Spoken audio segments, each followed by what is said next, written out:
ғажап емі. Арлысын ұрпағын үлгететін армысың алтын құрсақ қазақ елі.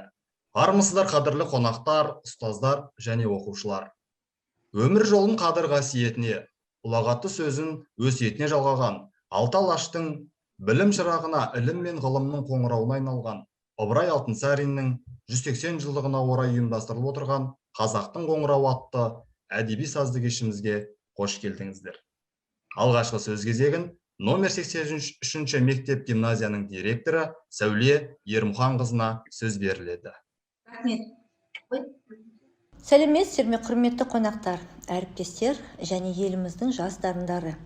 Биылғы жыл ел тарихы үшін арнаулы күндерге толы.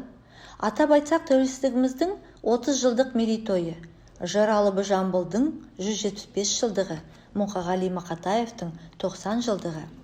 Осы мерейтойлық шаралардың көш басынан орын алатын ұлы даланың қоңырауына айналған ағартушы, ұлы педагог, көрнекті жазушы, қоғам қайраткері, фольклоршы және этнограф Ыбырай Алтынсариннің 180 жылдығына орай ұйымдастырылып отырған іс-шарамызға қош келдіңіздер. Кел балалар оқылық, оқығанда көңілге ықыласпен тоқылық деп жастарға шамшырақ болған қазақ халқының ұлы перзентінің ұрпаққа қалдырған мұрасын, құнды шығармаларын дәріптеу парызымыз. Осы тарапта ағартушының мерейтойына арналған мектепшілік, аудандық, республикалық тұрғыда мектеп тарапынан ұйымдастырылып жатқан түрлі байқаулар мен жобалар сөзіміздің дәлелі. Мектебімізде өтіп жатқан аталмыш іс-шаралардың негізгі мақсаты мен міндеті Ыбырай Алтынсарин шығармаларын насихаттау, оқушылардың шығармашылық қабілетін арттыру, әдеби тіл байлығы, көркем сөз оқу шеберлігін дамыту, ағартушы еңбектерін зерттеп, терең меңгеруге қызығушылығын ояту және Ыбырайдың туған жері мен басқа да ғылыми орталықтармен ізгі байланысты нығайту. Ұлы тұлғаларымыздың шығармашылығын оқып зерделеу бүгінгі заманның талабы және міндеті болып отыр. Енді кезекті бүгін атаулы іс-шарамыздың құрметті қонақтарымен таныстырып өтейін. Сейсенбай Шәкәрім Тойлыбайұлы, Нұр-Сұлтан қаласы білім басқармасының басшысы. Қалқаман Хасенович Жақып, философия ғылымдарының кандидаты, Байтұрсынов атындағы Қостанай өңірлік университетінің профессоры, Мұқышев Алмагүл Наурызбайқызы, Ыбырай Алтынсарин атындағы Ұлттық білім академиясының қызметкері. Леонид Леонидович Ким, ЮНЕСКО-ның қауымдастырылығын мектептерінің басшысы. Жанар Сейдахметқызы, Нұр-Сұлтан қаласы қазақ тілі мен әдебиеті пәнінің әдіскері. Сейдахметова Айсұлу Қуанышқызы, Жамбыл Жабаев атындағы номер 4 мектеп гимназиясының мұғалімі, Ыбырай Алтынсарин атындағы төс белгісінің иесі. Құрметті қонақтар, арнайы уақыт бөліп, осы іс-шараға қатысып отырғандарыңызға көптеген рахмет. Бүгін әдеби сазды жиынымыз жоғары деңгейде өтеді деген сенімдемін.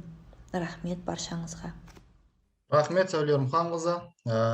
Қос ішектің бірін қатты, бірін сәл-сәл кембұра, нағыз қазақ қазақ емес, нағыз қазақ домбыра деп, қазақтың дауылпаз ақыны қадірлі Қадыр Мырзәлі жырлағандай, кезекті мектебіміздің күміс көмей, жез таңдай әншісі Тұрсынхан Нұрбектің орындауында Абай атамыздың сегіз аяқ әнін қабыл алыңыздар.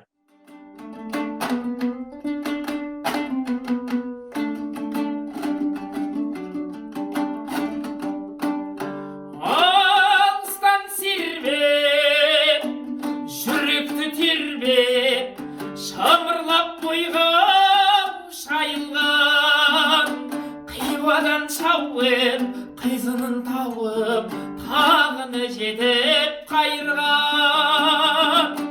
Толқаулы 90 қызылды, сөйлеймін десең көзіңді.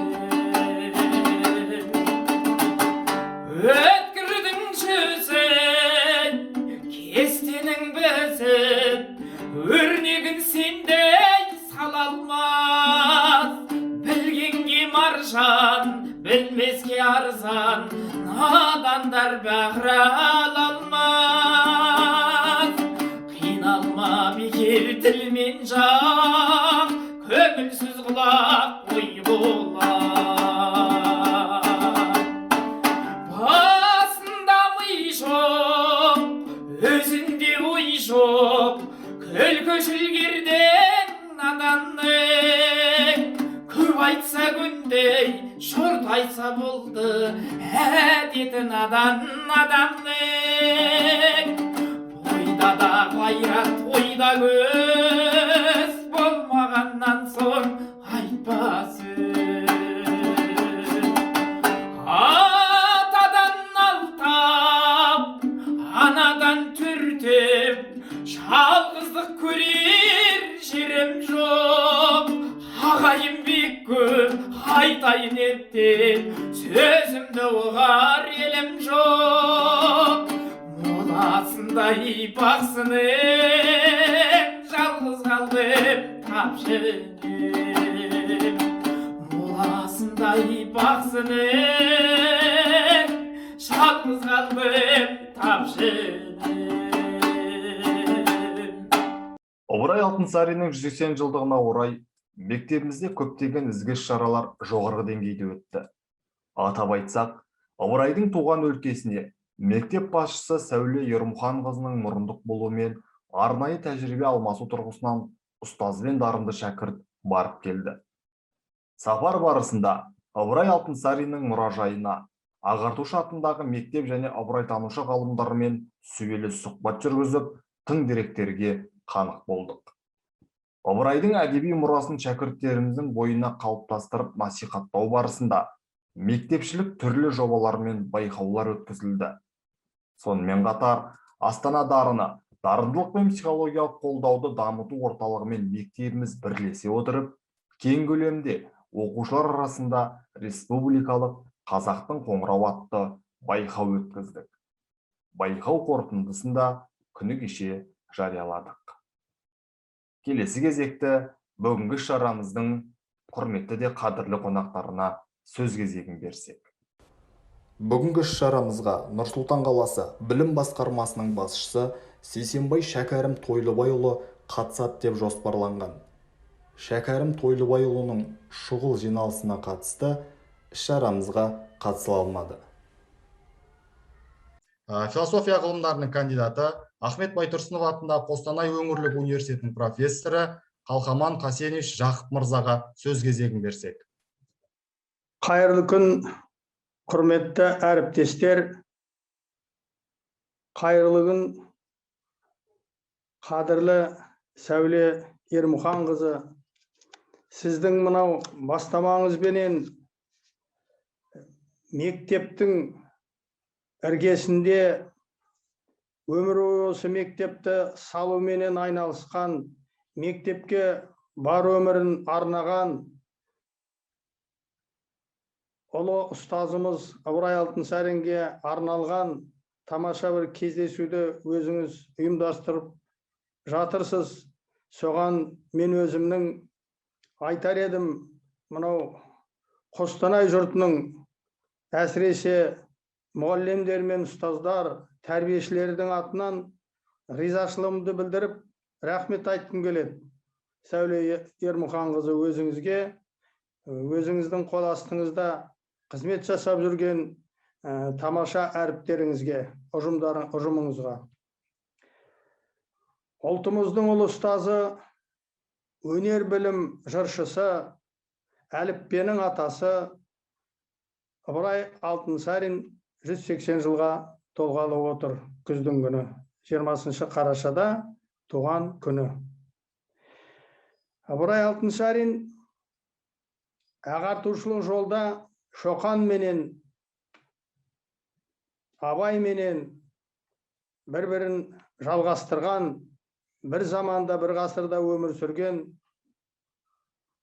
дара тұлғалар. Мұхтар Әуезов өз кезінде мына 3 алыпты қазақ тарихының ішіндегі орындары бөлек деп айтқан осы үшеуі Шоқан, Ыбырай, Абай болатын.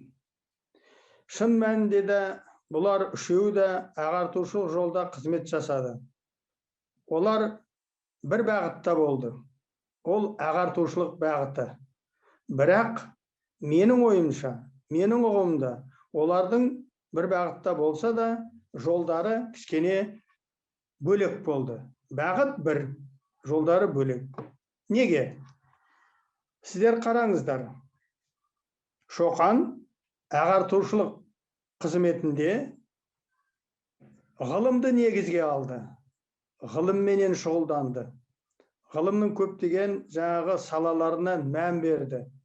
Бұл Шоқан Уәлиханов, ол да осы жердің тумасы, Қостанайдың қазақтың ұлы дара ұлдарының бірі. Бұл ғылым жолын таңдаған ағартушы болды. Абай болатын болса, Абайдың ол өздеріңізге белгілі, Абайға дейін де, Абайдан кейін де, Абайдың кезінде де қазақтың кемшілігін, қиналғаннан айтқан бірде-бір ұлы тұлға. Неге олай айтты? Өйткені жаны ашыды, қиналды. Одан кейін ол кісінің тамаша өсиеттері бар. Ал енді жаңағы қиын жағдайларды, қазақтың қандай екенін айта келе, кемшіліктерін, біз содан қалай арыла аламыз? Ол үшін не істеуіміз керек дейді ғой. Сөйтіп сіздер мен біздерге 45 қара сөзі, мен оны айтам, менің ұғымда ол Абайдың қара сөзі емес, Абайдың баға жетпес алтын сөзі 45. Соныменен Абай ағартушылық жолда жүргенде, бағытта жүргенде, ол Абайдың жолы насихаттау болды. Насихатшылық басым болды Абайда. Ал енді Ыбырайға келсек. Ыбырайдың ерекшелігі сонда, ол жаңағы айтылған, айтып жүрген Шоқанның да, Абайдың да, армандап жүрген екеуінің де, үшеуінің де айтқандарын іске асырды. Іске асырды. Ерекшелік осында. Артықшылығы емес, менің ұғымда, менің түсінігімде бұл ерекшелік. Біз көбіне осыған мән бере бермейтін сияқтымыз. Енді қандай да болмасын ой, қандай да болмасын идея, оның бағасы, оның құндылығы болады сонда, егер ол орындалса. Орындаған Ыбырай ғана. Оны біз Шоқан мен Абайға кінә таға алмаймыз. Оның орын жаңа біз айтып көрдік. Дұрыс па? Менің ұғымда солай. Міне Ыбырай Алтынсариннің өзінің қысқа өмірінде 49-ға толар толмас жасында, оның 18 жасын алып тастаңыз, 19-18 жасын. Сонда қанша қалады? 20 жасы қалады. Сол 20 жастың ар жақ бер жағында Ыбырай Алтынсарин 17 мектеп салып үлгерген екен. 17 оқу орнын дегенде, мектебі бар, училищесі бар, тағы деген сияқты, оқу орын деп айтайық. Соның ішінде таразылап қарасақ, өмірінің соңғы жылдарында өте жемісті жылдар болған екен. Өмір бойы жемісті жұмыс жасаған кісі ғой. Халқына адал қызмет етем дейтін кісі, ол жемісті жұмыс жасайды. Басқасы жұмыс жасай алмайды. Ыбырай болсын, басқалары болсын. Мінекей сол Ыбырай Алтынсарин өмірінің соңғы жылдарында 1887 жылы 6 оқу орнын ашқан екен. 1888 жылы 4 оқу орнын ашқан екен. Ал 89 жылы жаздың ортасында ұлы ұстаз өмірден өтеді. Ал енді ең алғашқы мектепті Ыбырай Алтынсарин өзі қызмет жасап жүрген Торғай өңірінде, нақтылы айтсақ Торғайдың қаласында, о кезде сол жаңағы Торғай қала деген мәртебеге ие болған кез, қала деп аталатын о кезде, сол қалада 1861 жылы мектеп ашады қазақ балаларына. Енді мінекей байқап отырмын, жастар отыр, кеше ғана мектепті бітіргендер сияқты, мектепте оқып жүргендер біреу сияқты, Ақбота Тұрсынхан мектептегі оқушы сияқтысыз, студент сияқтысыз, мен сабақ беріп жүрген. Естеріңізде болсын. Мына Ыбырай Алтынсаринге дейін де оқу болған. Молдаларда болды. Бірақ олар оқуды кигіз үйдің жанында, немесе жеке бір үйді жалдап сөйткен. Ал қазақ тарихында, білім беру тарихында қазақтың ең алғашқы рет арнайы мектеп салған бұл Ыбырай Алтынсарин. Біз осында ұмытпайық, осында біз балаларға, жастарға айтайық. Ыбырай Алтынсарин сөйтіп 1860 мектеп. Ол мектеп қана салмайды, мектепті салады. Сосын қоңырау. Ыбырай Алтынсаринге дейін қоңырау болмаған. Молдаларда оқығанда, басқа жерде оқығанда. Ең алғашқы қоңырау. Дала қоңырау деп Ғафу Қайырбековтың поэмасын білесіздер. Қоңырау. Ыбырай Алтынсаринмен бірге жаңа қоңырау келеді. Ол қоңырау неге шақырады? Оқуға шақырады, білімге шақырады, ғылымға шақырады. Көрдіңіз бе? Жаңағы Ыбырай Алтынсариннің осы жерде озып тұрған мәселесі, ол өзінің іс әрекетінде өмір бойы бір жағынан Шоқанның ғылымдылығын алды, екінші жағынан Абайдың насихатшылығын алды, үшіншіден соны келді іске асырды. Оны ешкімді жоққа шығара алмайды. Оны мен айтып отырған жоқпын, оны тарих айтып отыр. Оны жаңағы мұражайдағы мұрағаттар, соның деректері, дерек көздері біздерге айтып отыр. Мінекей. Сөйтіп, жаңағы Абайдың насихатшылығын алды дегенде, мынандай сөз ойыма келіп отыр. Сіздер барлықтарыңызда қазақ мектебін бітірдіңіздер. Қазақ мектебін бітіретіндер табалдырықты аттағаннан бастап ең бірінші жаңағы Ыбырай Алтынсариннің сөз басы өлеңін жаттайтыны анық. Оны жайында олар ешқашанда ұмытпайды. Мен де мінекей 75-ке келіп отырмын, әлі есімде. Бір Құдайға сыйынып, кел балалар оқылып, оқығанды көңілге ықыласпен тоқылып. Оқысаңыз балалар, шамнан шырақ жағылар, іздегенің алдыңнан тілемей-ақ табылар дейді. Солай ма? Мінекей, сөзін Құдайдан бастап отыр. Өкінішке қарай біз кезінде ол Құдай дегенде сөз болмады. Мінекей жаңағы насихатшылықты қараңыз. Абайға еліктеп шығарған. Ол насихатшылық, мына ендігі жылы Ахмет Байтұрсыновтың 150 жылдығы толғалы отыр. Ахмет Байтұрсынов та осы жаңағы Абайға еліктеп, Алтынсаринге еліктеп, ол да өзінің оқу құралын жазған кезде эпиграф есебінде, былайша айтқанда сөздің бисмиллясын былай бастайды. Оқу құралын жазады ғой қазақ оқушыларын, қазақ балаларын. Бисмиллахи-рахмани-рахим деп қойды. Көрдіңіз бе? Мінекей, бұл ұлы ғұламалардың, оқығандардың сол кезде жаңағы дінге берілгендігі, дінді білуі, дінді насихаттауы. Қазір дін туралы уақыт болса айтам, мен уақытым қанша қалды? Қатты кеткен жоқпын ба? Көп уақыт алып атқан жоқпын ба, Сәуле? Жоқ, айта беріңіз аға. Ағай, бәрі жақсы, айта беріңіз, тыңдаймыз. Енді 1861 жылы, мінекей 1864 жылы Торғайда, 1864-те Торғайда мектеп ашылатын болса, Қазақстанда, ол алғашқы мектеп деп айтып жүрдік. Ал енді іргеде бізде Қостанай қаласында 200 шақырымда болмайды. Бұл Тройск дейтін қала бар, ескі. Онда көптеген қазақтың ғұламалары оқыған. Сол Тройскіде Ыбырай Алтынсарин басқалармен бірге 1861 жылы Тройскіде орыс қазақ мектебін ашады. Өйткені көптеген қазақтың осы жақта балалары сонда барып, татар молдаларынан оқып жүргеннен кейін ерекше әдейі сол қазақ орыс мектебінде қазақ сыныптарын ашып, қазақ балаларын сонда оқытуға берген. Бірақ ол басқа мемлекетте. Қазір соны ажырата білуіміз керек. Біз алғашқы мектепті 1864 деп айтып жүрміз, ол дұрыс, ол Қазақстанда. Ал енді жалпы Ыбырай Алтынсарин ең алғашқы салған мектебі 1861 Тройскіда, орыс қазақ мектебі дейді. Ол да жаңағы мұрағат мұраларында сақталған бар. Одан кейін қараңыз, 1884 жылы татар көпесі бар, башқұрт көпесі бар, Ыбырай Алтынсариннің қазақ көпесі, сол жаңағы деректерде көрсетілген қазақ көпесі дейді. Біз енді үйреніп қалғанбыз Ыбырай Алтынсарин ағартушы деп.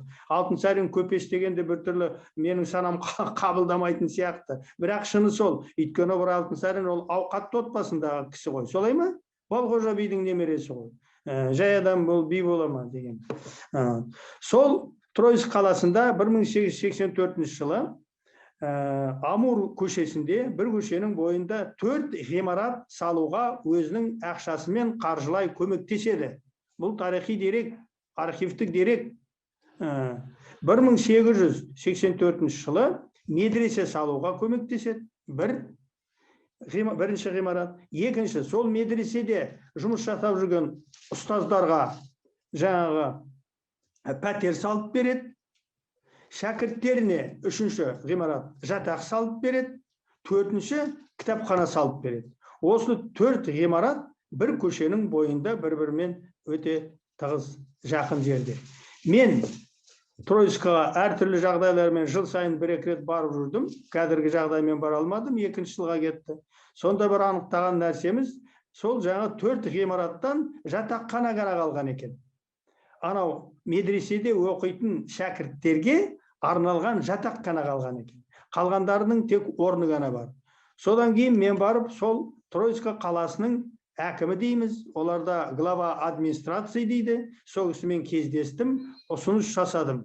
Біз бүйтсек қайтеді? Сіздер Россия болып, біздер Қазақстан болып, сіздер Тройскі болып, біз Қостанай болып, біздің мінеке ұлы ағартушы Ыбырай Алтынсарин осында еңбек жасаған екен. Осындай мінеке тарихи орын бар, осыған біз белгі қояйық, сіз қалай көресіз деп айтқан едім. Бәсе деді, келісті. Келгеннен кейін өзіміздің мына Қостанай қаласындағы басшыларға да айттым. Бәсе деп олар да келісті. Бірақ енді сәті болар, ешкімді қарсы емес.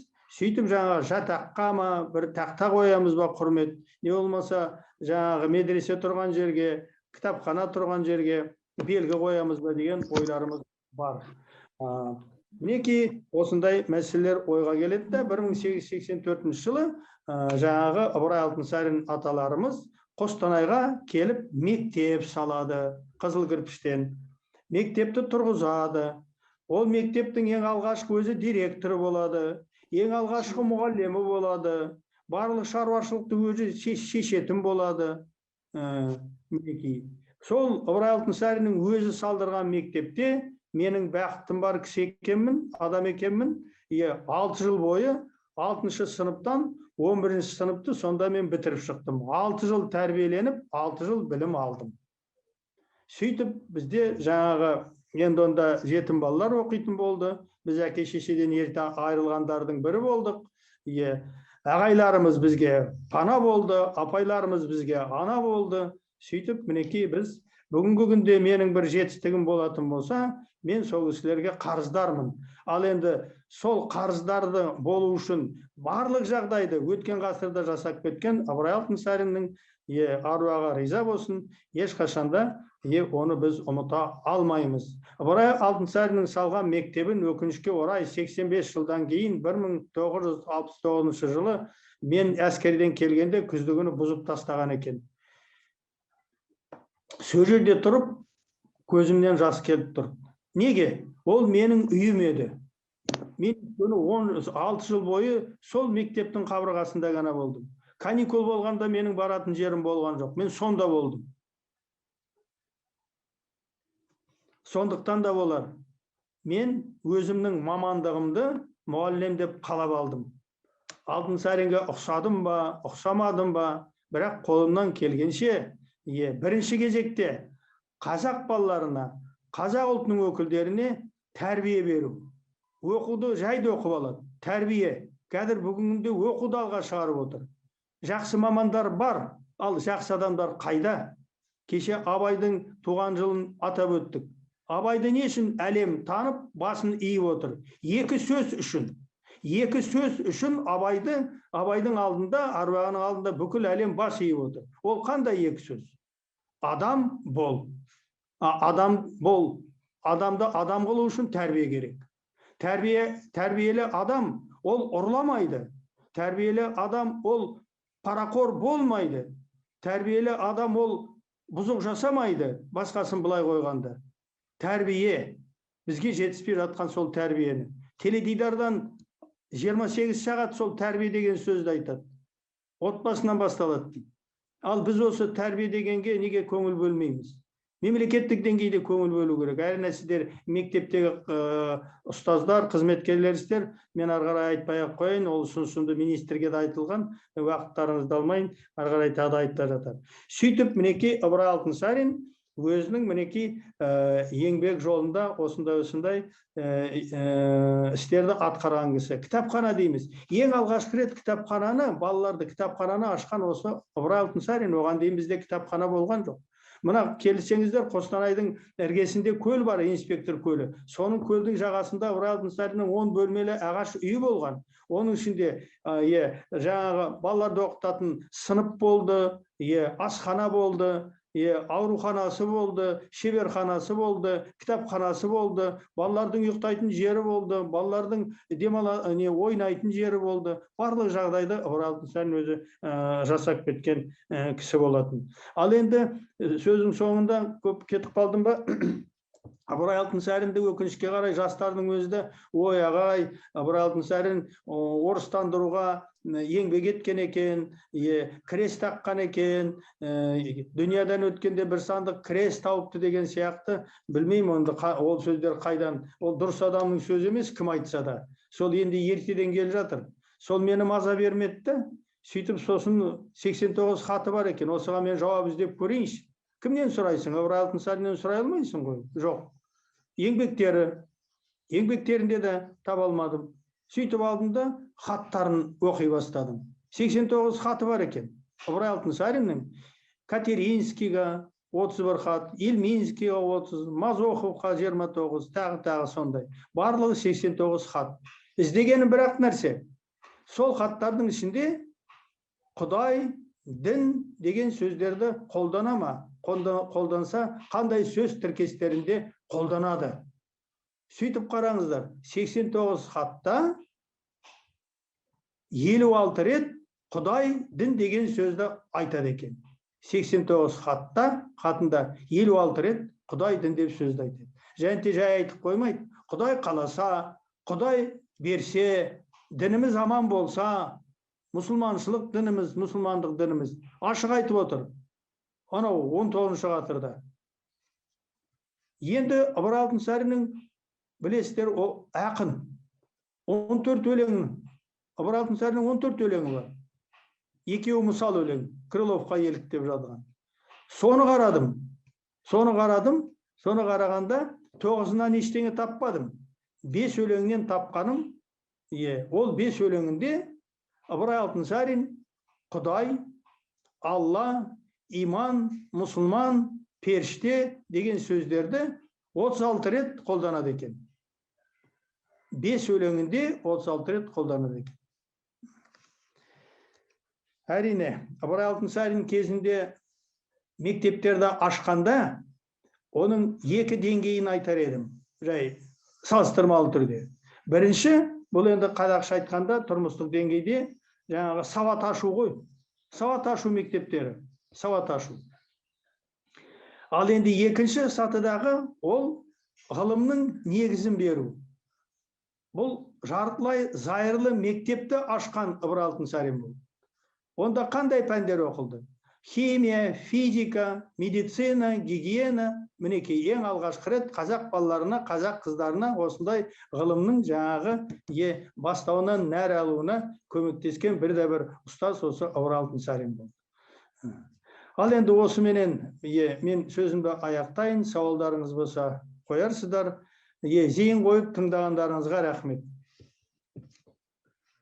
Келесі сөз кезегін Астана дарыны дарындылық пен психологиялық қолдауды дамыту орталығының директоры Тұрсынов Ажденбек Қуанышұлына сөз кезегін берсек. Қайырлы күн, құрметті әріптестер, құрметті бүгінгі конференция қатысушылар. Біріншіден сіздерді оразаның, қасиетті оразаның айындағы өздеріңіздің тілектеріңізге қабыл болсын деп айтқым келеді. Екінші, Сәуле Ермұханова бастаған 83-ші мектеп ұжымы жаңа бастаманы міне бастап отыр биыл. Расында да біз өте қуаныштымыз.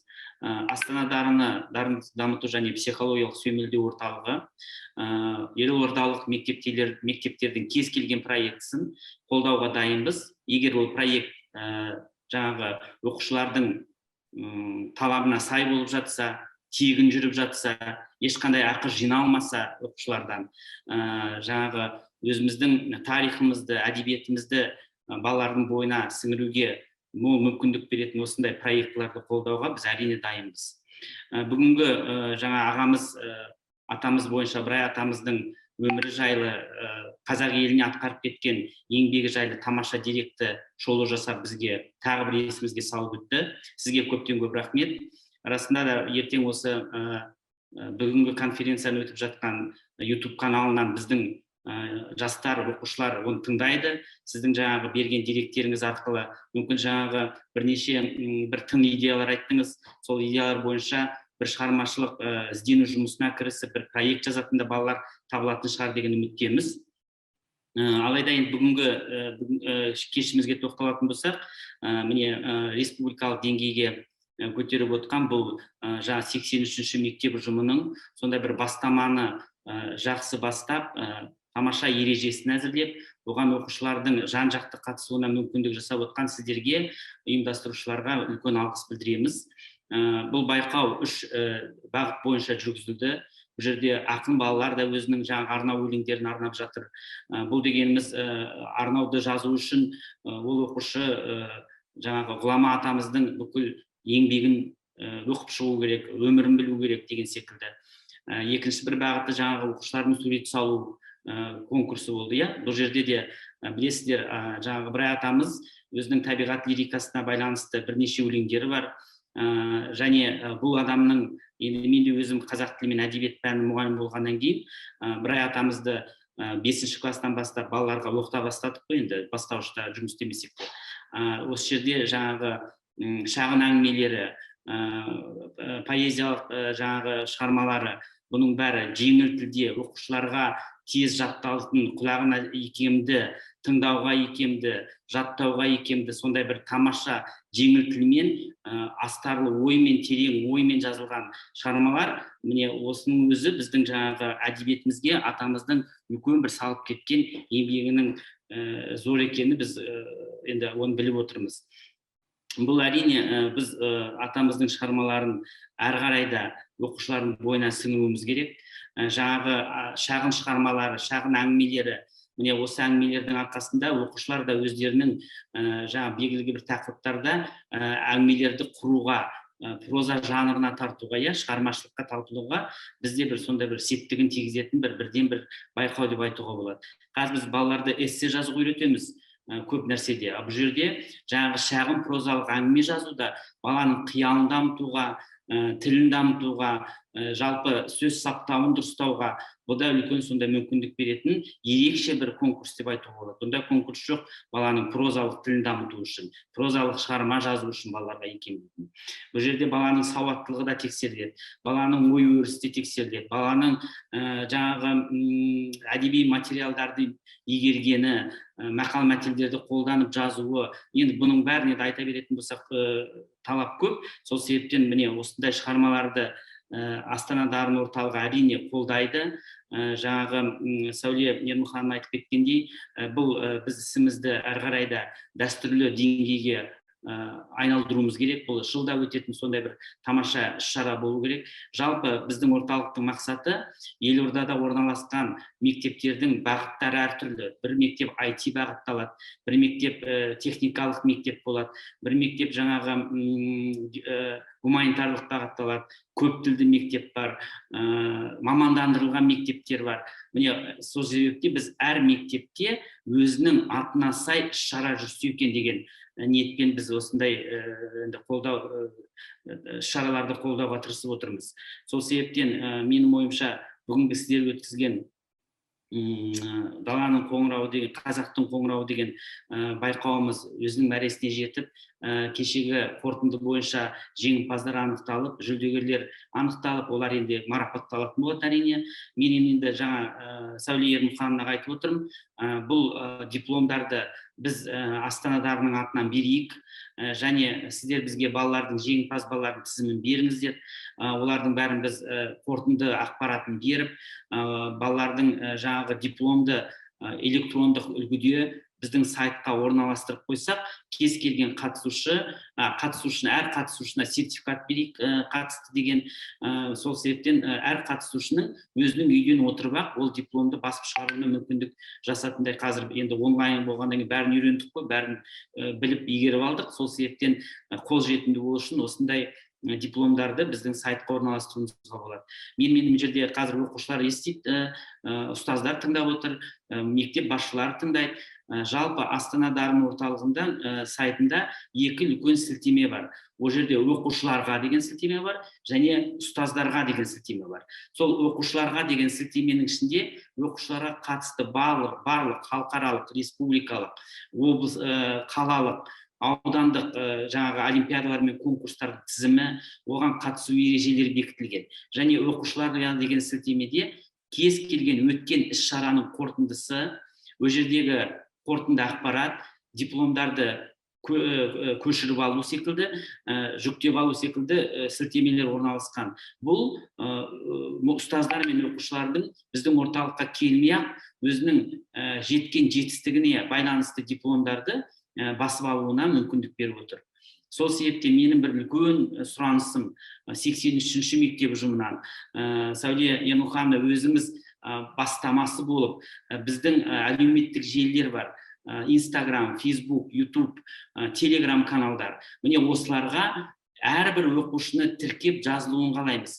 Себебі ақпарат ашық, айқын болса, кез келген оқушының осы жүргізіп жатқан іс-шараларға қатысуына, тез қатысуына, ережені тез білуіне мүмкіндік береді. Сол себептен осыны қолға алып, әр ұстазды, әр сыныпта отырған оқушыны, бастауыш сыныптан бастап 11-ге дейінге, қазір оқушылардың көбі Инстаграм каналда отырады. Сол жерлерге біздің әлеуметтік желілерге тіркетіп жаздыртып қойсаңыздар, 83-ші мектептің бірден бір ақпараттық тез алатын мектептің айналатынына біз кәміл сенімдіміз. Сол себептен құрметті Сәуле Ермұхановна, құрметті 83-ші мектеп ұжымы, тағы да Астана дарының орталығының атынан, білім басқармасының атынан сіздерге осындай үлкен де пайдалы, мәнді іс-шараны өткізіп берген, оны дәстүрге айналдырып отырамыз дегеніңізге біз өте қуаныштымыз. Басымыз дейіп сіздерге алғыс білдіреміз. Көп рахмет сіздерге. Қуанышұлы, сізбен жұмыс жасағанымызға өте қуаныштымыз. Алдағы уақытта да өзіңізбен көп жұмыстарды бірге атқарамыз деген ойдамын. Рахмет сізге. Рахмет, Қажденбек Қуанышұлы. Бұйырса өзіңіз айтқандай, осы ыбырай оқулары етіп, дәстүрлі түрде жыл сайын өткізетін үлкен байқауға айналдыра берейік, бірлесіп жұмыс істей берейік. Сіздердің де біздің ұсынысымызды, жобамызды қолдау білдіргендеріңізге алғыс білдіреміз. Келесі сөз кезегін Қазақстан Республикасының ЮНЕСКО-ның қауымдастырылған мектептерінің басшысы Леонид Леонидович Ким мырзаға сөз кезегін берсек. Леонид Леонидович, Құрметті конференцияға қатысушылар, құрметті достар, я сердечно поздравляю всех участников этой конференции замечательной. Вот преподаватели, профессура очень хорошо выступила и рассказала нам о выдающемся писателе, деятеле, педагоге.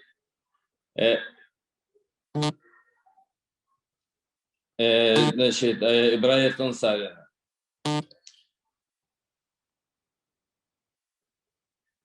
Меня видно, нет? Нет, не видно нас.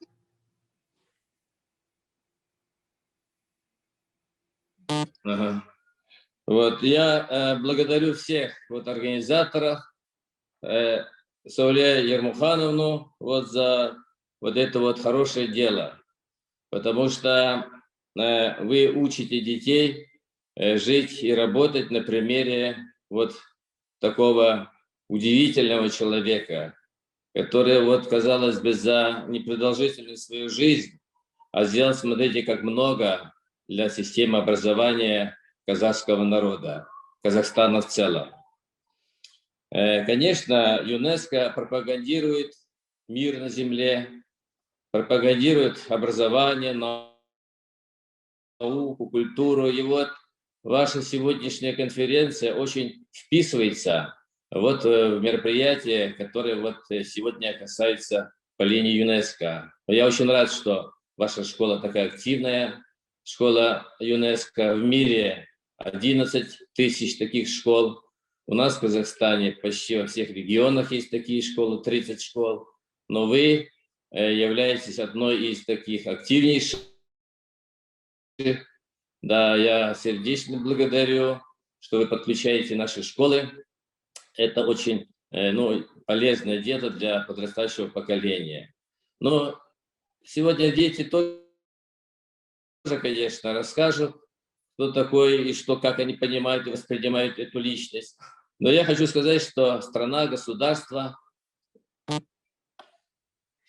по достоинству оценивает его вклад. Мы же знаем, что много улиц, проспектов названо в честь Ибрая Алтынсарина. Вот даже вот наша академия образования тоже названа в честь Ибрая Алтынсарина, Министерство образования.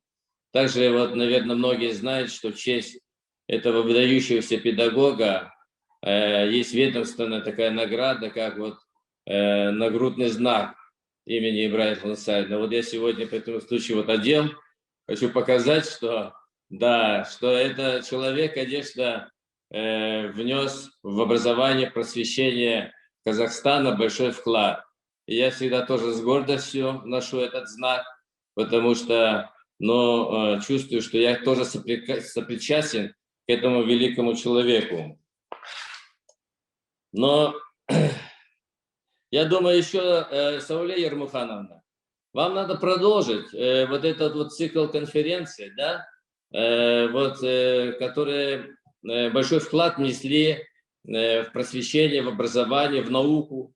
Значит, вот если бы, скажем, это сделать традиционно ежегодно, да, конференции такие, вот на вашей базе, я думаю, с каждым годом будет все больше и больше участников, значит, по этой тематике.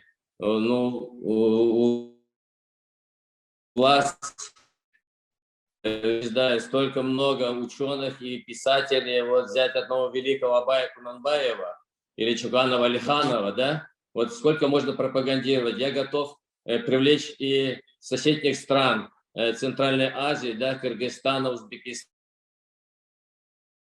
Таджикистана, ЮНЕСКО, чтобы у нас уже мы вышли с вами на международный уровень. Вот было бы, конечно, это замечательно пропагандировать наших просветителей вот в мировом масштабе.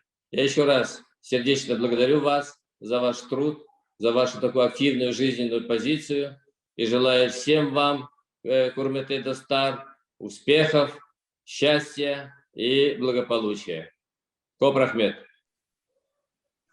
Спасибо вам, Леонид Леонидович. Вот как раз Ражнебек Куанышевич нам рекомендовал вот эту работу. Я слышал. Да. Слышал. И, конечно, Ражнебек Куанышевич в этот раз в республиканском уровне мы проводим. В следующий раз, конечно, у нас будет международный уровень. Да? Окей. Спасибо.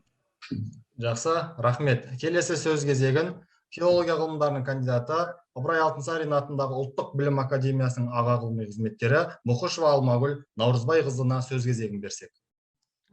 Сәлеметсіздер ме? Біріншіден үлкен рахмет айтқым келіп отыр 83-ші мектептің ұжымына. Себебі осындай Ыбырай Алтынсарин секілді ұлы тұлғамыздың атына өткізіліп отырған конференцияға Ыбырай Алтынсарин атындағы ұлттық білім академиясының өкілдерін қосып, байланыста өткізіп отырғандарыңызға. Қазақтың қоңырауы деп аталатын конференцияның өзі, қарап отырсақ, сол қоңыраудың жалғасын, қоңыраудың әрі қарай сыңғырын сыңғырлатып отырған үлкен бір мекеме, бұл білім және ғылым министрлігінің бірінші құрылымдық бөлімшесі Ыбырай Алтынсарин атындағы ұлттық білім академиясы деп айтуға болады. Енді ұлттық білім академиясының тарихы 100 жылдық тарихы бар. Биыл Ыбырай Алтынсарин атамыздың 180 жылдығымен қатар академияның да 100 жылдығы аталып өтпекші. Енді біріңіз білесіздер, біріңіз білмейсіздер, осы академия немен айналысып жатыр деген секілді ойларыңызда болуы мүмкін. Жалпы академия білім саласындағы атқарылып жатқан барлық жұмыстардың басы қасында, басшылығында жұмыстарды жүргізіліп жатыр. Соның ішінде мектептегі оқу бағдарламаларының құрылуы, жалпы тәрбие саласында болсын, инклюзивті білім саласында болсын атқарылып жатқан нормативті құқықтық құжаттардың жазылуына өзіндік үлесін қосып жатқан мекеме. Жалпы академияның құрылымы президент, яғни Ғани Бектаевич Бейсенбаев, одан кейін 3 вице-президенттен тұрады. Одан төмен қазіргі таңда қайтадан құрылып жатқан институттар және ғылыми қызметкерлерден. Ғылыми қызметкерлер, біз енді жалпы орта білім орталығына туралы айта кететін болсақ, яғни сіздермен біздердің байланысымыз бар. Мен өзім орта білім орталығының қазіргі, ертеңгі орта білім институтының жетекші ғылыми қызметкері, филология ғылымдарының кандидатымын. Енді өзім тіл маманы болғаннан кейін, біз қазір тіл саласында не істеп жатырмыз, қандай жұмыстар жасалып жатыр деген секілді мәселелер қызықтыруы мүмкін. Енді қазір біздің алдымызда тұрған үлкен мәселе бұл әлемдік 30 елдің қатарына қосыламыз деген бастаманың негізінде 12 жылдық білім беруге көшу қарастырылып жатыр. Оның ішінде қазақ тілі, қазақ әдебиеті және екінші тілді оқыту мәселесі. Біздің ұлттық негізде жасалатын оқу бағдарламаларында қандай өзгерістер енгізілуге болады, енгізе аламыз. Жалпы болашақта біздің ұрпағымызды тіл саласында, тіл мәселесін оқытуда нені басшылыққа алуымыз керек, қандай кемшін тұстарын жоюымыз керек деген секілді мәселелермен айналысып жатырмыз. Онымен қатар латын мәселесі. Латын графикасының 3 рет өзгеріске түскенін білесіздер. Енді жаңадан умляут негізді жаңа әліппе бекітілген жағдайда осы әліпбиді Қазақстан мектептеріне қалай енгіземіз, 1-ші сыныптан бастап оны 11-ші сыныпқа дейін қалай оқытамыз, оны енгізген кездегі жүйелі бағыттардың барлығын ойластырып, қарастырып жатырмыз. Сонымен қатар жалпы Қазақстан бойынша 5 тілде оқытатын мектеп бар. Олардың ішінде қазақ мектебі, орыс мектебі, ұйғыр, өзбек, тәжік мектептері. Осы мектептерге арналған оқу бағдарламаларын әзірлеуде, олардың аударма мәселесін басшылыққа алып, соны қадағалаймыз. Сонымен қатар сіздерге тағы да бір пайдалы ақпарат, мектепте мұғалімдердің авторлық бағдарламалары. Ол авторлық бағдарламалардың ресімделуі, жаңағы эксперттік кеңестен өтуі, сараптамалық кеңестен өтуінің барлығының басы қасында болып, сіздердің жұмыстарыңызды да қарайтын ғылыми қызметкерлеріміз бар. Енді жалпы академия жайында білгілеріңіз келсе, академия ұлттық білім, Абырай Алтынсарин атындағы ұлттық білім академиясының сайты бар. Сол жерден сізді мазалаған сұрақтарыңыз болса, жауабын таппаған мәселелеріңіз болса, сұрақ жауап деген айдар бар. Сол жерге сұрақтарыңызды жазсаңыздар болады. Ол айдардан бізде күніне бірнеше сұрақтар келіп түседі. Сол сұрақтардың жауабын сол күні немесе кешіктірмей, ауыр сұрақтар болса кешіктірмей жауап беруге тырысамыз. Жалпы елімізде болып жатқан өзгерістер, президенттің жолдауы бар, министрдің тапсырмасы бар. Солардың барлығының негізгі жауаптарының әзірлеуші бұл академия. Сондай-ақ мұғалімдердің қолына түсетін әдістемелік нұсқауқаттың да авторы осы академия. Енді орта білім орталығында барлық пәндер бойынша мамандарымыз отыр. Ол жетекші мамандарымыз сол пәннің оқу бағдарламасын құрастыруда, онымен қатар сол жұмыс тобына сіздер секілді мұғалімдерді тарта отырып, байланыста жұмыс жасаймыз. Егер де қазақ тілі мен әдебиетінен академиямен байланысқа түскелеріңіз келсе, жаңа сұрақтарыңыз болса, немесе жазылатын жаңа бағдарламаға өзіндік ой қосқыларыңыз келсе, біз сіздердің пікірлеріңізді назарға алуға дайынбыз. Жалпы енді академия туралы, академияның ішінде ғылыми кеңес бар. Ол ғылыми кеңесте кіші ғылыми кеңес бар, яғни әдістемелік, ғылыми әдістемелік кеңес. Ғылыми әдістемелік кеңеске өздеріңіздің жазған монографиялық еңбектеріңіз болса, немесе оқу құралдарыңыз болса, ұсынып, талқылауға ұсынуға болады. Жалпы енді бүгінгі күнге дейін жасалып жатқан жұмысымыз көп.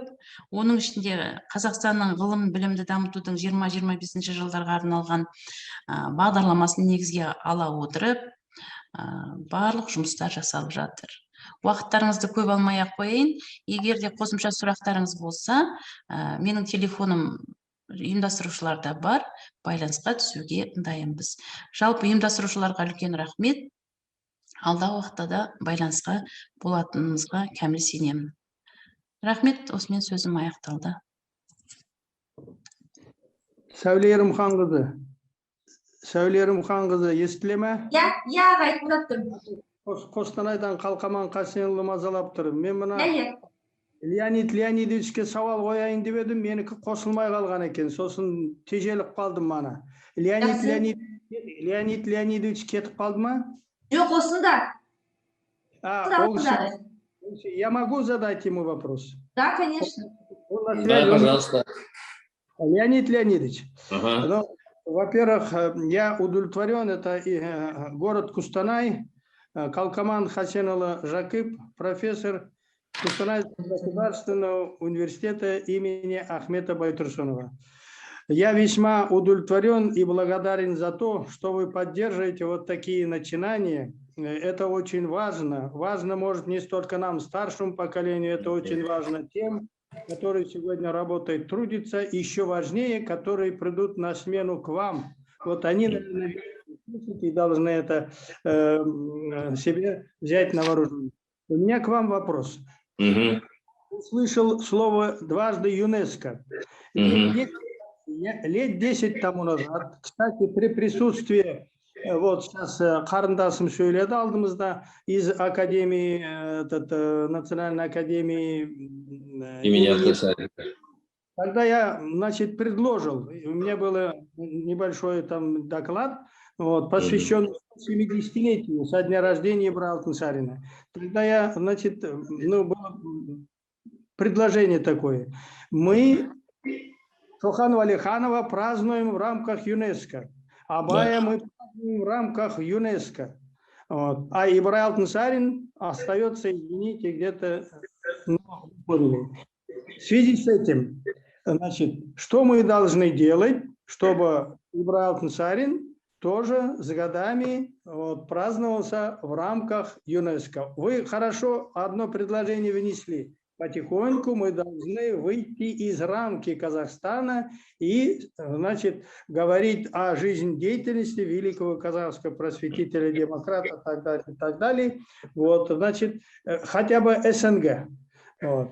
И с этим к вам будет просто просьба, как выпускника этой школы, где я 6 лет воспитывался и учился в школе имени Ибрая Алтынсарина, которую он сам построил. И я около 50 лет работаю преподавателем, учителем и до сих пор продолжаю. Я неравнодушен, как и вы.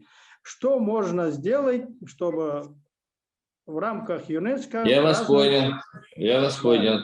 Значит, большое спасибо, что вы вот так вот относитесь к деятельности и труду Ибрая Алтынсарина.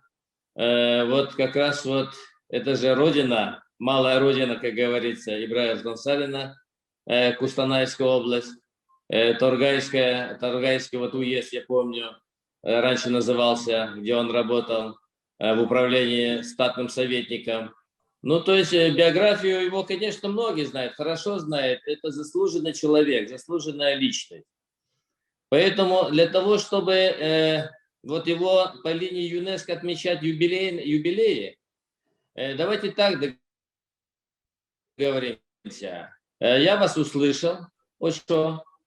Значит, мы, наверное, с Саулей Ермухановной еще раз переговорим. Значит, какие документы надо собрать.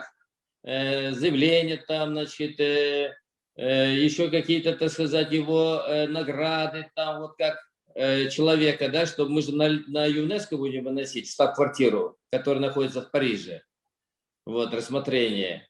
Все это мы подготовим, отправим в национальный... Есть такая у нас в Нур-Султане министр культуры, она является председателем Национальной комиссии по делам ЮНЕСКО и ИСЭСКО в Республике Казахстан.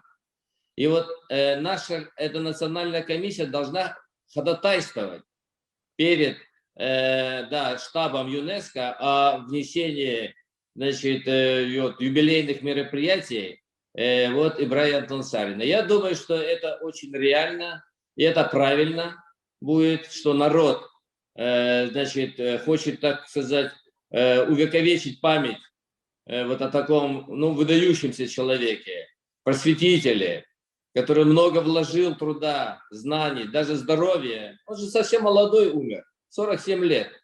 Поэтому, конечно, люди чтят его до сих пор. И молодое поколение проводит вот такие конференции. Конечно, это очень правильно, что в памяти есть вот такой человек. Поэтому я вас услышал. Спасибо, что вы вот такой вопрос задали и вот такие пожелания. Вот, я думаю, что мы вот выйдем с ходатайством в саму ЮНЕСКО, центральный штаб. И надеюсь, что мы будем отмечать юбилей не только в рамках нашей страны, но и в международном масштабе. Леонид Леонидович, вам огромное спасибо за то, что вы меня услышали. Но решение будет зависеть, я знаю, и от субъективных, объективных обстоятельств. Но я знаю одно, что когда есть такие люди, которые преданы своей родине и которые болеют за это, Леонид Леонидович, сізге көп рахмет. Всего доброго. Рахмет, сау болыңыздар. Жақсы, сіздерге көп рахмет. Келесі сөз кезегін білім беруді жаңғырту орталығының әдіскері Маманова Жанар Сейдахметқызына сөз кезегін берсек.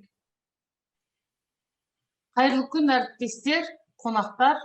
Қазақтың қоңырауы атты қазақтың аса көрнекті ағартушысы, ақын, жазушы, этнограф, фольклоршы және қоғам қайраткері Ыбырай Алтынсариннің 180 жылдық мерейтойы қарсаңында өткізіліп отырған республикалық байқаудың қорытынды кешіне қош көрдік. Ыбырай Алтынсарин балаларды оқыту әдістері жағынан белгілі өзіндік әдіс жүйесі бар педагог. Ол қазақтың тұңғыш прогрессшіл педагогикасын, халықтық ұлттық мектептерін негіздеуші, ұлттық педагогиканың негізін салушы. Сонымен бірге тұңғыш оқу құралдарының авторы, қазақ халқының ағартушылық тарихында және ұлттық мектебінің қалыптасуында терең із қалдыра білген ұлы тұлға екенін барлығымыз білеміз.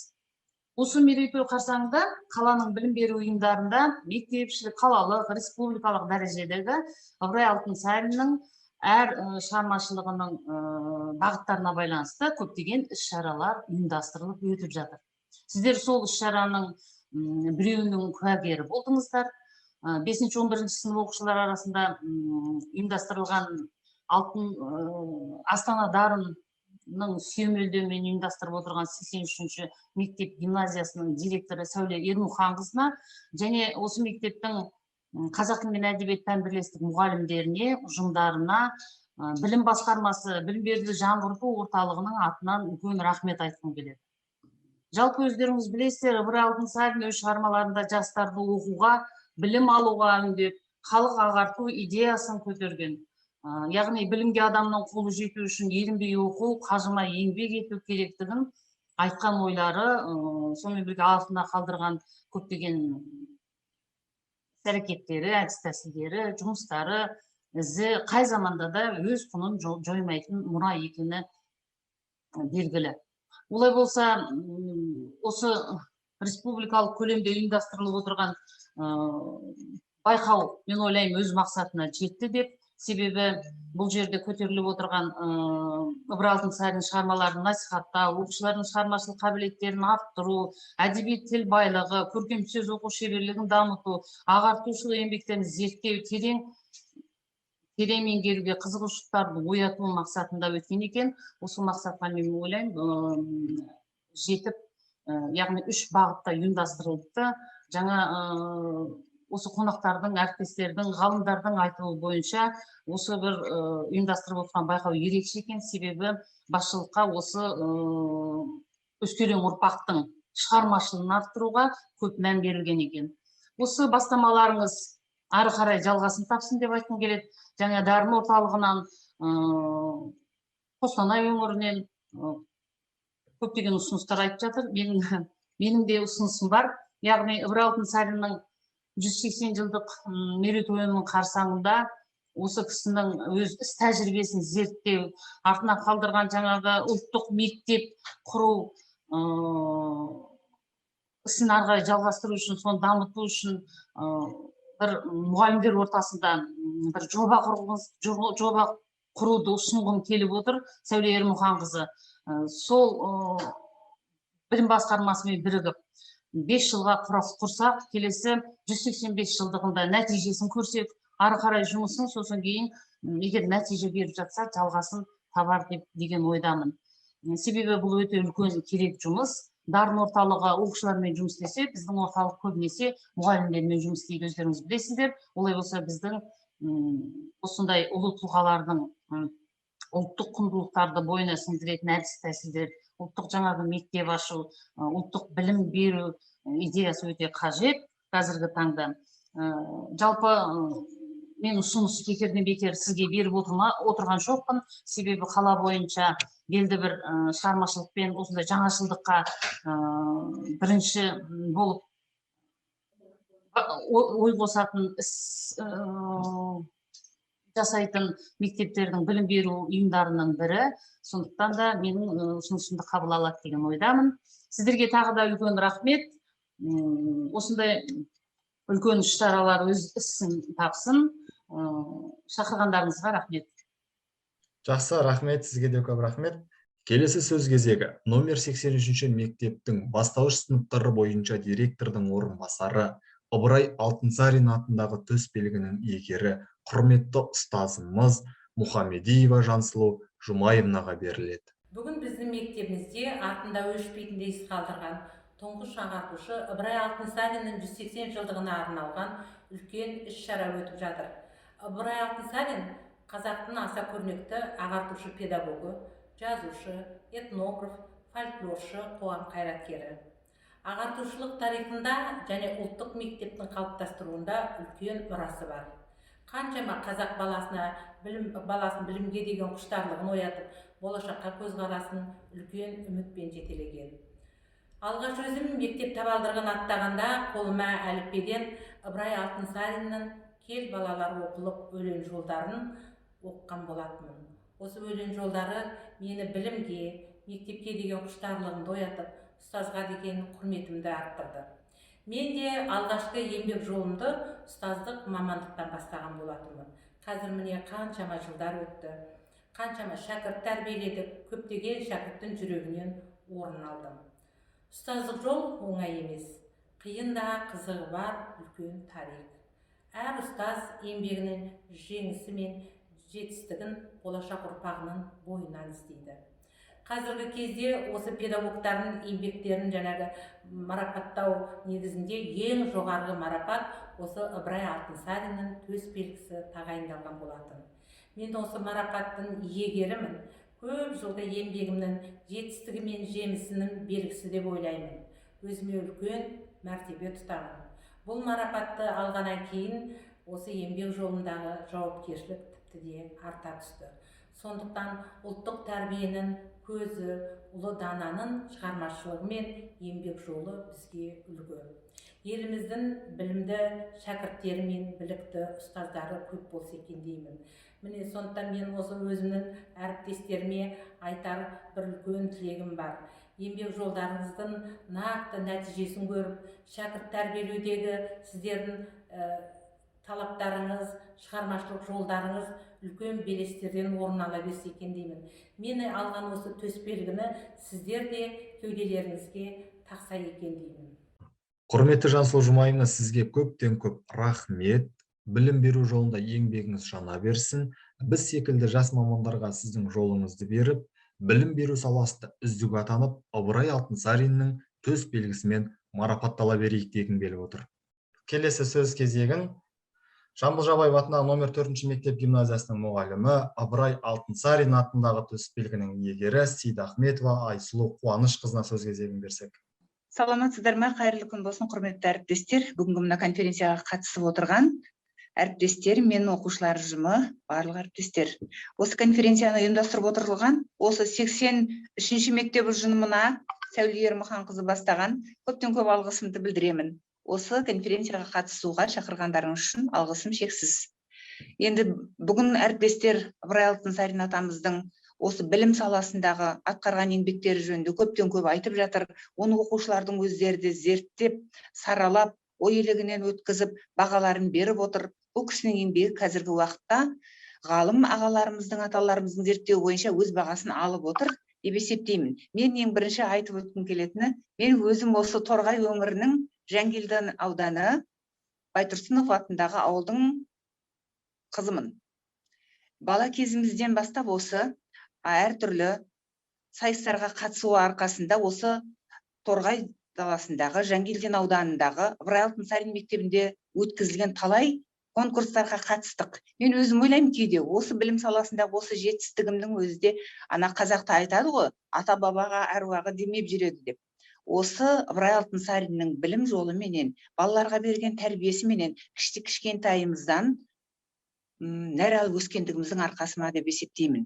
Менің осы ұстаздық жолды таңдауыма да өзімнің ұстазым Ерсұлтанов Елікбай ағай менен Қостанайдағы, сонымен қатар осы Ыбырай Алтынсариннің шағын әңгімелері, олардың балаға беретін тәрбиелік мәні жөнінде көптеген нәрселерді біліп өскенім әсер етті ғой деп ойлаймын. Мен осы Ыбырай Алтынсарин медалімен 2007 жылы марапатталдым. Табыс еткен сол кездегі Білім және ғылым министрлігінің вице-министрі Күләш Ноғатайқызы болды. Өзім осы марапаттың иесі болғандығым үшін мақтан етемін. Кейбір ұстаздар айтады, мысалы, білім беру ісінің үздігі, басқада білім саласындағы марапаттарға ие болмадым деп. Мен айтар едім, білім беру саласындағы қызметкерлер үшін осы Ыбырай Алтынсарин төсбелгісінен артық марапат жоқ деп. Өйткені бұл Ыбырай Алтынсариннің осы білім саласындағы еңбегінің жоғарғы көрсеткіші деп есептеймін. Жаңа айтып отыр, жаңа осы біздің әріптесіміз Гажданбек Қуанышұлы айтты ғой. Ыбырай Алтынсариннің шағын әңгімелері балаларды адамгершілікке тәрбиелеуде өте жоғары орын алады деп. Мен де міне осыны ұстанып, өз оқушыларымды Ыбырай Алтынсарин әңгімелерін оқу сайысына қатыстырып, сол сайыста менің балаларым 2-ші сыныптың оқушылары жүлделі 1-ші орындардың иесі болды.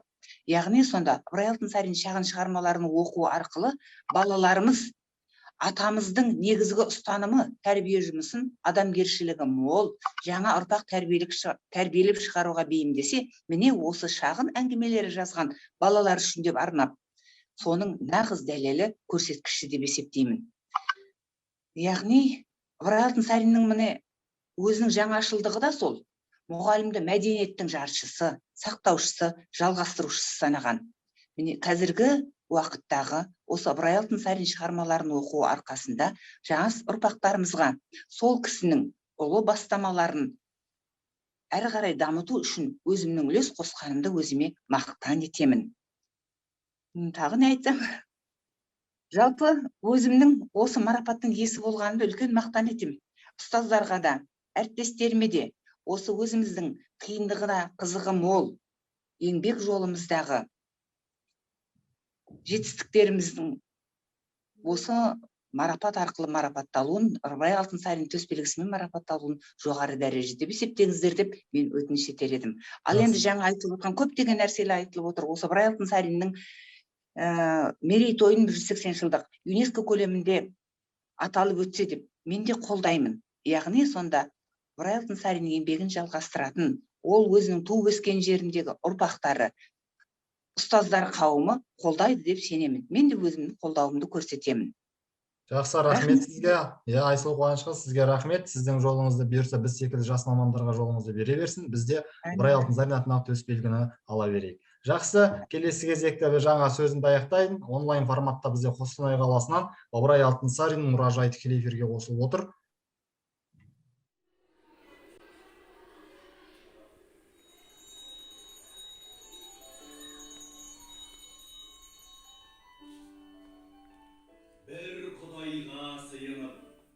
балалар, оқылып, оқығанды көңілге ықыласпен тоқылып. Істің болар қайыры, бастасаңыз аллалап, оқымаған жүреді қатаңғыны қармалап. Оқысаңыз балалар, шамнан шырақ жағылар, тірегенің алдыңнан іздемей-ақ табылар. Сыйса көйлек үстіңде тоқыл менен табылған, сауысқанның тамағы шоқыл менен табылған, өнер, білім бәрі де оқу менен табылған. Кел балалар, оқылып, оқығанды көңілге ықыласпен тоқылып.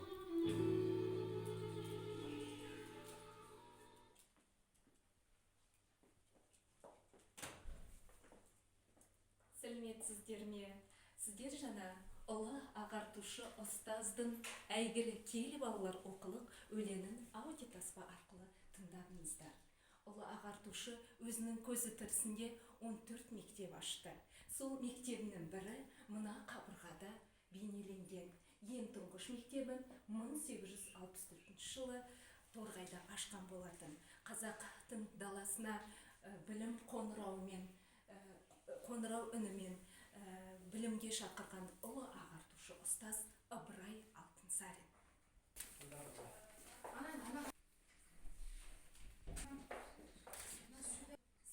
Сіздер ұлы ағартушы Ыбырай Алтынсариннің мемориалдық музейінде тұрсыздар. Музейіміз 1991 жылы 16 қазанда ашылған болатын. Міне кигіз үй тәрізді шығыс стилінде жасалған музейімізді көріп тұрсыздар.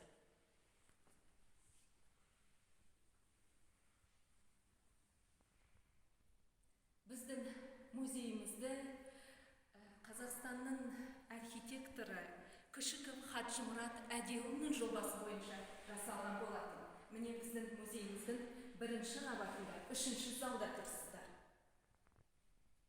Сіздердің алдарыңызда ұлы ағартушының бюстін көріп тұрсыздар. Орыс графикасы негізінде қазақ алфавитін құрастырушы Ыбырай Алтынсарин.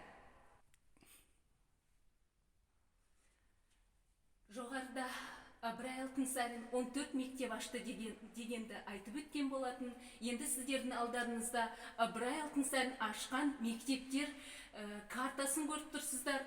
Қай жерде қандай мектеп ашылғаны жөнінде осы картадан көре аласыздар. Уездік мектеп, мұғалімдер мектебі, болыстық мектеп, қолөнер мектебі, қазақ қыздар училищесі және де ауылдық мектеп.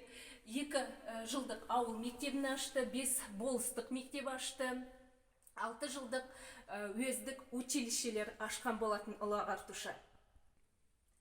Сіздердің алдарыңызда жоғарыда айтып кеткендей 14 мектеп ашты. Сол мектебінің бірі, тұңғыш мектебінің бірі, ұлы ағартушы ашқан Торғайдағы 1864 жылы 8 қаңтарда ашқан мектебінің макеті мен суретін көріп тұрсыздар. Өзінің досы, ақылшысы, ұстазы деп атауға болады Қазан университетінің профессоры, шығыстанушы Николай Иванович Ильминскийге жазған хатынан үзінді оқып берейін. Осы жылы қаңтардың 8 күні менің көптен күткен ісім орнына келіп, мектеп ашылды. Мектепте 14 қазақ балалары оқып отыр. Барлығы да жақсы есті балалар. Мен балаларды қойға шапқан аш қасқырдай өте қызу кірістім деп жазған болатын Николай Иванович Ильминскийге Ыбырай Алтынсарин.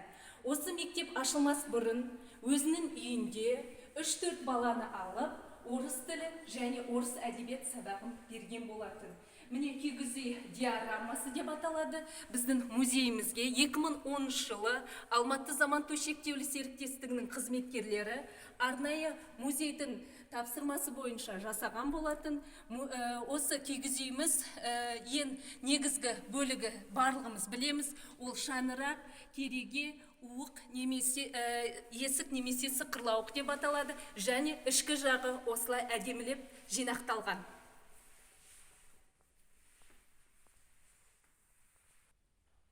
Сіздердің алдарыңызда ұлы ағартушы 1883 жылы Торғайда ашқан қолөнер училищесінің диарамасын көріп тұрсыздар. техникалық мәні бар тұңғыш оқу орны болып саналды.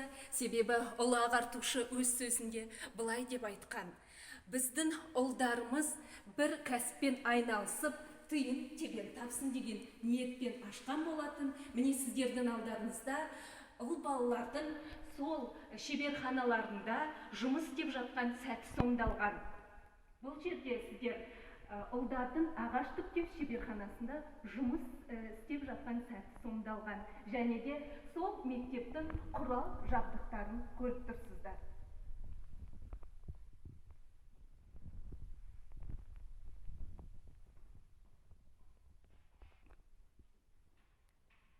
Ұлы ағартушы Ыбырай атамыз 1887 жылы Ырғызда 18 орындығы бар қыздар мектебін ашты. Міне сол мектебінде оқыған балалардың, қыз балалардың фото суреттерін көріп тұрсыздар. Кейін ол кісі Торғайда, Қостанайда, Ақтөбеде интернаты бар қыздар мектебін ашқан болатын. Қостанайдағы Орыс қазақ училищесінің оқушы қыздарын көріп тұрсыздар фото суретте. Ақтөбе Орыс қазақ қыздардың училищесінің шәкірттері, сол кісілердің куәліктері және де Ырғыз қыздар мектебінің жанынан интернат салуға арналған шағын сметасы 1888 жылы жазылған болатын. Және де Ақтөбе қаласының Орыс қазақ қыздар мектебінің фото құжатын көріп тұрсыздар. Сол мектепке қажетті құрал жабдықтар, тігін машинасы, зингір машинасы деп аталады. Және де 19 ғасырда ұл балалар мен қыз балалардың киген мектеп формасы.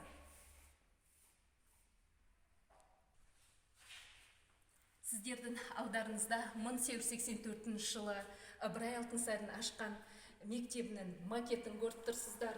Бұл мектеп әуелде Казкоммуна деп аталды. 7 жылдық мектебі, Мирзаян атындағы милиция мектебі, Жамбыл Жабаев атындағы орта мектебі, және де 13-ші, 1-ші, 22-ші мектеп лицейі болып аталған болатын. Қазіргі таңда 2000 жылдан бастап Ыбырай Алтынсарин атындағы дарынды балаларға арналған мектеп-интернаты.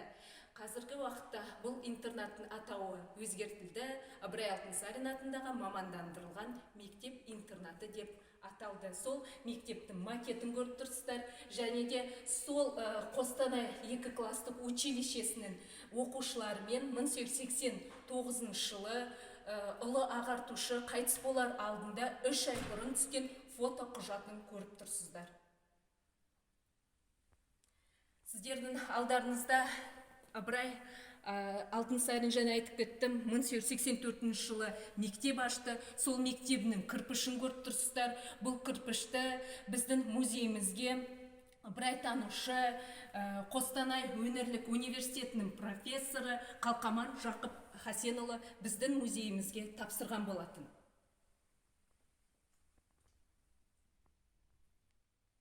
Ал енді сіздерге жүріңіздер.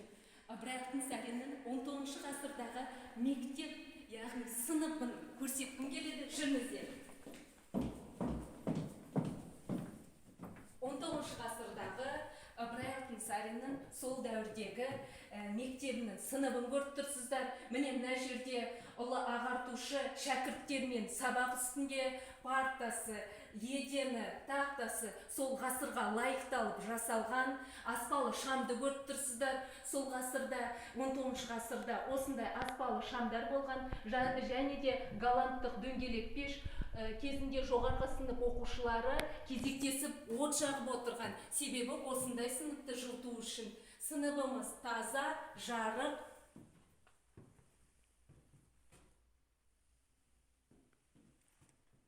Міне сол ғасырдағы, 19 ғасырдағы сыныпты көріп тұрсыздар. Сіздердің алдарыңызда ұлы ағартушының басында аудиотаспа арқылы тыңдадыңыздар. Бір Құдайға сыйынып, кел балалар оқылық атты өлеңін тыңдадыңыздар. Бұл өлең әуел баста 1879 жылы ұлы ағартушы қазақ хрестоматиясын жазды. Сол қазақ хрестоматиясының алғашқы бетінде сөз басы кел балалар оқылық өлеңі кіріктірілген болатын. Сол өлеңнің көшірмесін көріп тұрсыздар, өз қолтаңбасымен жазған көшірмесі. Сіздерге басында айтып кеткен болатынмын, ұлы ағартушы ұстаз Ыбырай Алтынсарин 14 мектеп ашты. Әрине, мектепте оқулықта қажет болды.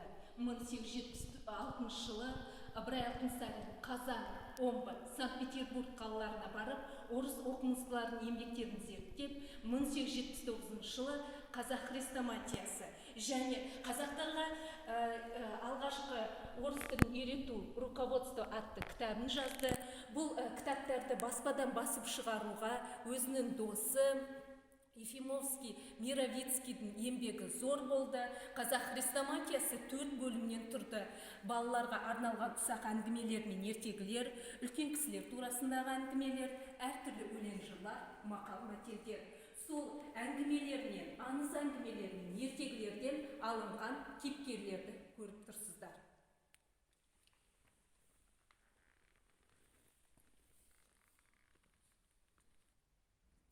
Және де қазақ хрестоматиясы беттерінен алынған Жиреншен әңгімесіндегі Қарашаш сұлу Жәнібек батыр. Батырға лайықталып жасалған. Батырдың қылышы, шоқпары, айбалтасы, садағы осы көрмеде бейнеленген.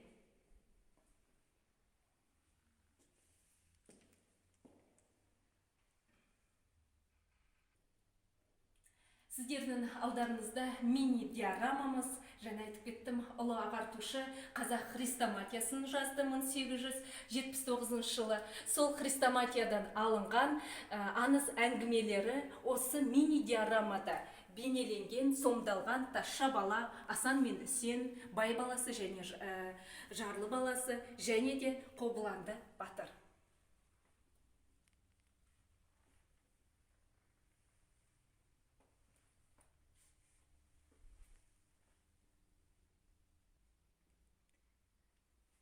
Құрметті көрермендер, сіздер қазір біздің музейіміздің екінші қабатында тұрсыздар.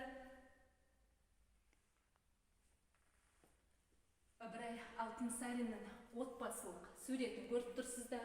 Ыбырай Алтынсарин 25 жасында Сырдария облысының Пер уезінің Шолақ деген кісінің Айғаныс атты қызына үйленеді. Айғаныс аққұбаша, жібек мінезді, байсалды адам болғаны көрінеді.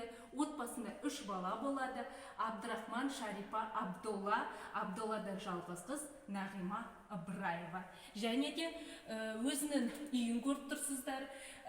Ыбырай атамыз 1883 жылы Торғайдан Қостанайға көшіп келеді, өзінің туған жеріне көшіп келеді.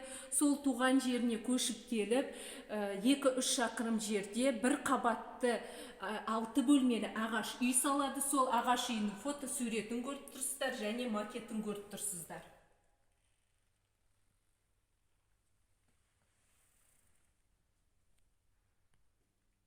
Ал мына жерде сіздер жаңа айтып кеткендей 6 бөлмелі ағаш үй салды. Бір бөлмесін жұмыс кабинетіне арнап салған болатын. Бұл Ыбырай атамыздың өзінің жеке заты емес. Сол ғасырға европалық стильде жасалған жиһаздар түрлерін көріп тұрсыздар. Бұл кабинетте ұлы ағартушы өзінің орыс достарын, қызметтес достарын осы кабинетте қарсы алған болатын. Сіздердің алдарыңызда ұлы ағартушының өзінің отбасында қолданған төсек қабы, төсек қап таза жүннен тоқылған. Бұл төсек қапты 1992 жылы пошта арқылы Ыбырай Алтынсарин әйелінің сіңлісі Разияның қызы Гүлсана Тастемір қызы осы музейімізге пошта арқылы жіберген болатын. Сіздердің алдарыңызда ұлы ағартушының, жаңа айтып кеттім, Абдолла атты ұлынан туған Нағима Ыбыраева. Нағима Ыбыраева Ыбырай Алтынсариннің немересі болып келеді. Бұл кісі 1916 жылы Қостанай облысы Талапкер ауылында дүниеге келген. Бала кезінде атасы ашқан мектебінде оқыған, және де дүрбелең кезінде 1920-30 жылдары Ыбырайдың ұрпақтары бай тұқымы ретінде қудаланып, Қазақстанның тыс жері Қырғыз елінің Тоқмақ деген жеріне әкесі екеуі көшіп кетеді. Кейін ол кісі сол Қырғыз елінен Қазақстанға оралады. Қазақстандағы Қырғыз елінен Жамбыл облысы, Мойынқұм ауданы Жамбыл совхозында өмірінің соңына дейін сонда тұрады. Және де Нағима Ыбыраеваның міне сіздердің алдарыңызда шежіресі, атасының Балғожа, Балғожадан міне көріп тұрсыздар Алтынсары, Алтынсарыдан Ыбырай, Ыбырайдан Абдолла, Абдрахман Шарипа, Шарипадан Нағима, Нағимадан Жұмагүл мен Дулат. Және де фото суретін көріп тұрсыздар. Нағима Ыбыраеваның өзінің киген киімдері, көйлегі, шәлісі, өзінің тұтынған ыдыс аяқтары.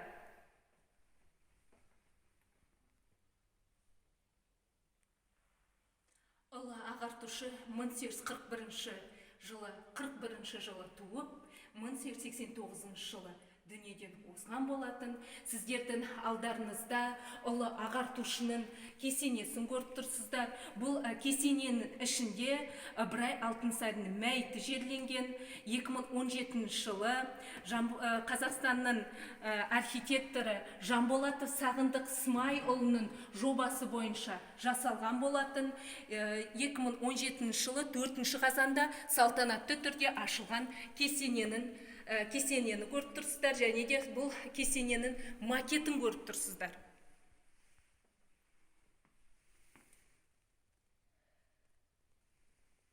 Кесененің ішкі көрінісін көріп тұрсыздар міне. Егер де сіздер Қостанай еліне келсеңіздер, осы кесенеге келіңіздер, көруге болады. Біздің музейіміздің де есігі ашық. Мархабат, келіңіздер. Енді сөзімді қорытындыласам, елбасы Нұрсұлтан Әбішұлы Назарбаевтың сөзімен қорытындылағым келеді. Қазақстанымыз мықты, өркенді, әлемде мойындалатын мемлекетке айналу үшін Ыбырай сынды ұлыларымыздың мұрасына жақындай түсуіміз шарт деген. Ал енді құрметті көрермендер, оқушылар, осымен онлайн форматында өткен экскурсиямыз өз мәресіне жетті.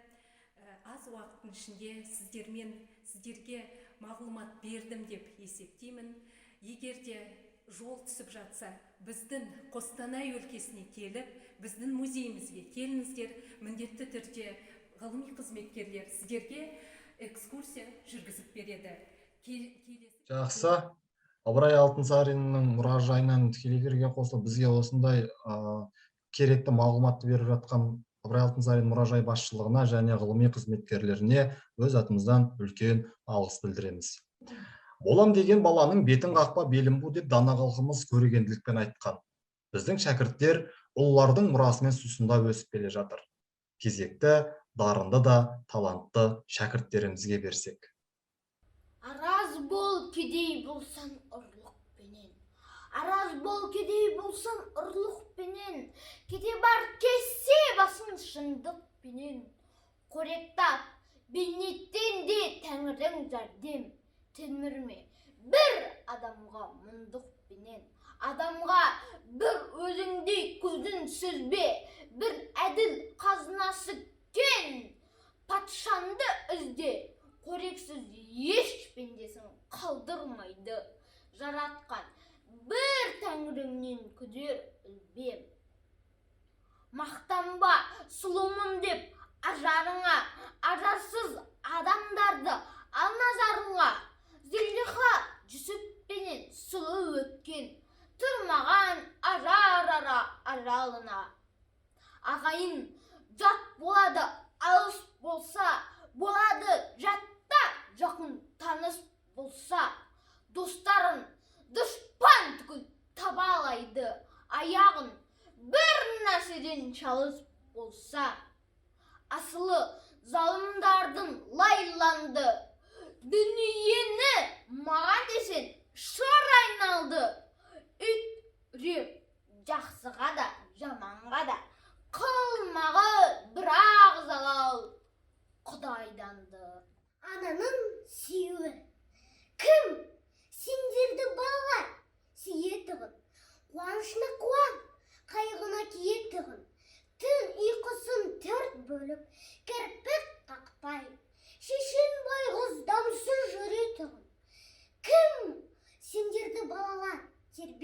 сүйетін, еркелетіп, ойнатып, сергітетін. Жалқау болсан балалар, жаман болсан, қамқор анан көз жасын көлдететін. Кім сендерді балалар сағынар алысқа кетсем, білім іздеп асықпай, ұмытпа, жұлдыз сайын хат жазып тұр, төбесі көкке жетсін. Кім сендерді балалар сағынар келгенінше, құлындарыңды көзімен көргенінше, сендер қайтып келгенде адам болып, еш арманым болмас ек өлгенше.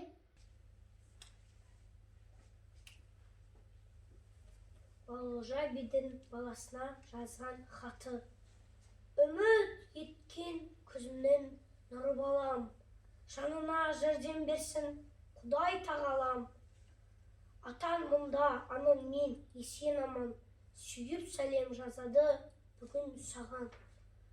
Атанды сағындым деп асығарсың, сабаққа көңіл бөлсең басыларсың. Ата анамды өнер білсең асырарсың, надан боп білмей қалсан ұрарсың. Шырағым, мұнда жүрсең не етер едің? Қолына құрық алып кетер едің. Тентіреп екі ауылдың арасында жүргенмен не мұратқа жетер едің? Бәрекелді шәкірттерімізге барлықтарымыздың осындай дарынды да талантты шәкірттеріміз көп болсын. Театр жанның азық екені баршамызға белгілі. Мектебіміздің жас актерлері мен актрисалары ыбырай әңгімелерінің желісі бойынша қойылым дайындаған болатын. Назарларыңыз тағы да экранда болсын.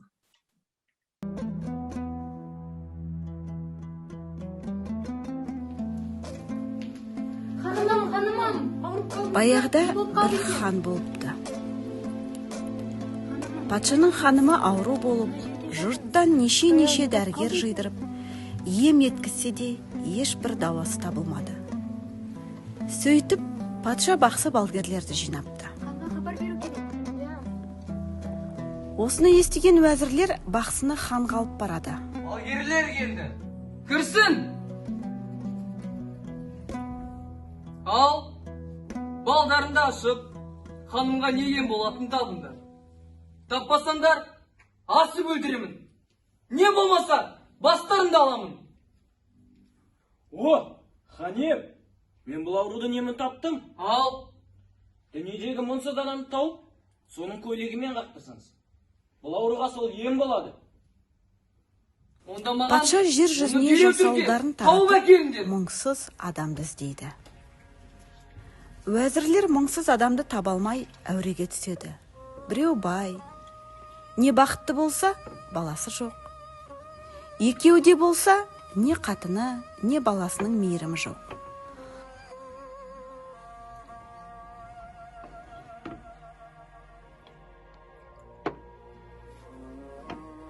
Бәйбіше, осыншама мыңғыраған малдың, байлықтың барын қайтейін. Бір перзентке зар болдық қой. Я Раббым Алла, маған перзент бере көр.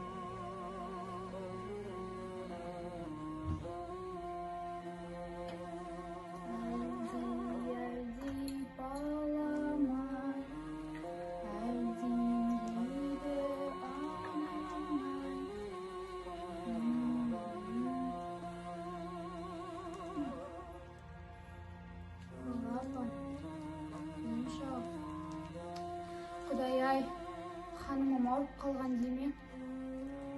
Мен оған мұңсыз адам болуға дайын едім. Бірақ ауыр боламын ба? Ол мен жалғызмын.